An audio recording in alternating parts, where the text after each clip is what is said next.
Episode 1178 of the Multifamily Collective. I'm Mike Brewer, and tonight I want to talk about cookie jars and what do cookie jars have to do with the multifamily space, or what do cookie jars have to do with learning and development or courage?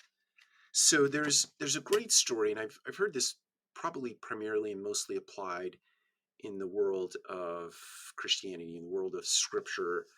It's not Scripture, but the analogy is born out of the Bible, or at least the way that I've heard it presented. And it goes something like this. So you have a cookie jar. There's a cookie jar in a house, and the mom often fills the cookie jars with or the cookie jar with cookies, and she gives instruction to her kids never eat cookies before dinner time for the obvious reasons. And we all know that kids who are told not to get cookies and eat them before dinner time feel even more compelled to go get some cookies and eat them before dinner time. So they sneak their hand into the cookie jar in order to do so. So that story goes like this. A child goes up to a cookie jar. He puts his hand in and he grabs a big bunch of cookies.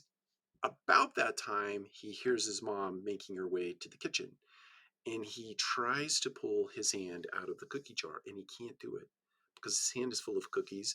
And when your hand is in a ball and a fist, it doesn't have this thin nature about it where you can get your hand out of the cookie jar. So his hand is stuck in there. He's trying to get the cookies out of the cookie jar, and he can't. His mom walks around the corner and asks the obvious question: "What is your hand doing in the cookie jar?" Right? And so the kid has to confess in the moment that he wanted to have some cookies, and the mom spends some great mom time with him, some great life lessons time with him, and the message being that if you just let go of the cookies, then you can get your hand out of the jar. In the Christian world, if you let go of your sin, then you are forgiven and you can walk into your life in a more fruitful way. I think in the multifamily space, and let's bring this sort of outside of the world of Christianity, but you're making application of it in your work world in terms of learning and development or coaching and mentoring, and someone who is holding on to um, regret, or someone that is holding on to uh, not liking someone else in the workplace, or holding on to past failures in business. You come across people like this every day, every single day. Leaders and managers see people like this in the workplace every single day. It might even be you, right? It might even be me. We're hanging on to things in our lives that are not useful to us. And in using that analogy of the cookie jar and the big balled fist, it's time. My imagination tells me that you know what you're hanging on to. You know it. You also know what you need to do to take a step forward.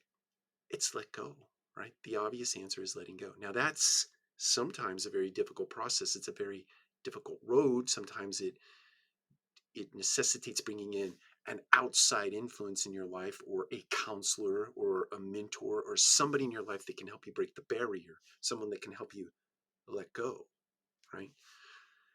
The only way forward is through sometimes. So whatever it is that adversity, and here's another point, many times that thing that you need to work on is the very thing that frustrates you when interacting with other people. So if I don't like something about Sally or Charles, it quite likely might be that that very thing that I don't like about the two of them is the very thing that I need to work on myself. The world has a funny way of telling you the very things that you need to work on in your life, the very things that you need to acknowledge and become self-aware of are presented to you by other people or things that happen in your life, right? Your job is, once identified, to find a coach or a mentor or somebody in your life that can help you let go so that you can move on. Take care. We'll talk to you again soon.